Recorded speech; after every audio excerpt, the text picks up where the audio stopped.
Praise the lord. మన ప్రభువైన యేసుక్రీస్తు పరిశుద్ధమైనటువంటి నామంలో ఈ ఉదయకాలపు కృపావార్తను వింటున్నటువంటి మీ అందరికీ దేవుని పేరట వందనాలు చెల్లిస్తూ ఉన్నాను. అందరు బాగున్నారా? మరి పూట ప్రభు మనకిచ్చినటువంటి వాక్యాన్ని మనము పరిశుద్ధ గ్రంథములో చదువుకుందాం.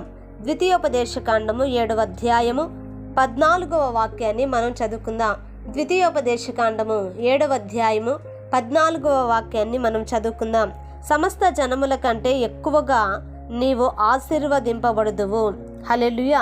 నా దేవుని బిడ్డలారా, గమనించండి. ఇక్కడ రాయబడినటువంటి యొక్క వాక్యాన్ని మనం గమనించినప్పుడు సమస్త జనముల కంటే ఎక్కువగా నీవు ఆశీర్వదింపబడుదువు అని దేవుడు ఈ యొక్క వాక్యాన్ని మరి మన యొక్క వినికిడిలో ఈ రోజున ప్రభు మనతో మాట్లాడుతున్నాడండి. హల్లెలూయా. నా దేవుని బిడ్డలారా, ఎక్కువగా ఆశీర్వదించబడాలని మరి కోరిక లేకపోలేదు. ఆశీర్వదింపబడాలి, అలాగే అందరికంటే ఎక్కువగా ప్రభు మనల్ని ఏం చేస్తారట? ఆశీర్వదిస్తారట. నిజంగానే అందరికంటే ఎక్కువగా నేను ఆశీర్వదించబడతానా? నిజంగానే నా కుటుంబం అందరికంటే, అన్ని కుటుంబాల కంటే ఎక్కువగా నా కుటుంబం ఆశీర్వదించబడుతుందా? నా పిల్లలు అందరి పిల్లల వల్లే కాకుండా మరి వారికంటే ఎక్కువగా ఆశీర్వదించబడతారా అని మనం ఆలోచించినప్పుడు నా దేవుని బిడ్డలారా, నిజంగానే ప్రభు ఈ యొక్క మాటని మనకు తెలియపరుస్తూ ఉన్నారండి.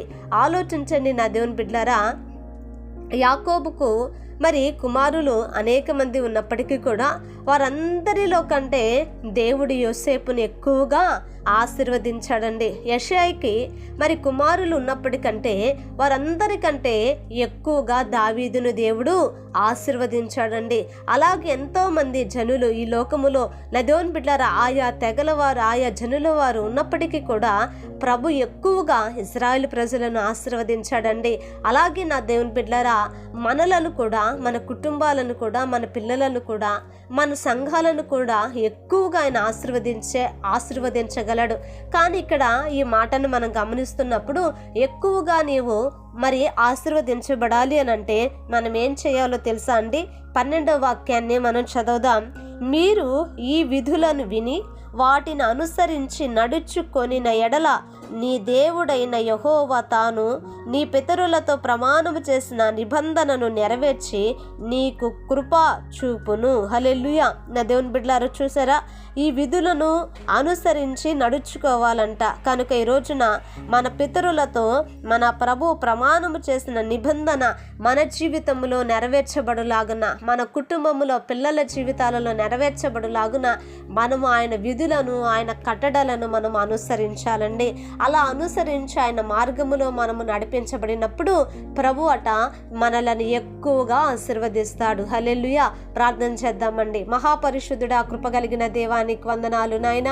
ఈ దినమును మీరు మాతో మాట్లాడినందుకే నీకు స్తోత్రాలు చెల్లిస్తూ ఉన్నాను. నిజమే నా ప్రభువా, సమస్త జనముల కంటే నీకు అయాన తండ్రి నీవు ఎక్కువగా ఆశీర్వదించబడదు అని నైనా మీరు సెలవిచ్చిన దేవా, అయాన తండ్రి నీ బిడ్డలను ఎక్కువగా మీరు ఆశీర్వదించండి. ఈ వాక్యాన్ని వింటున్న ప్రతి వారికి నైనా అయా ఆశీర్వాదము కొదువు ఉండకూడదు నైనా, ఎక్కువగానైనా వారు ఆశీర్వదించబడాలి, వారి కుటుంబాలు దీవించబడాలి.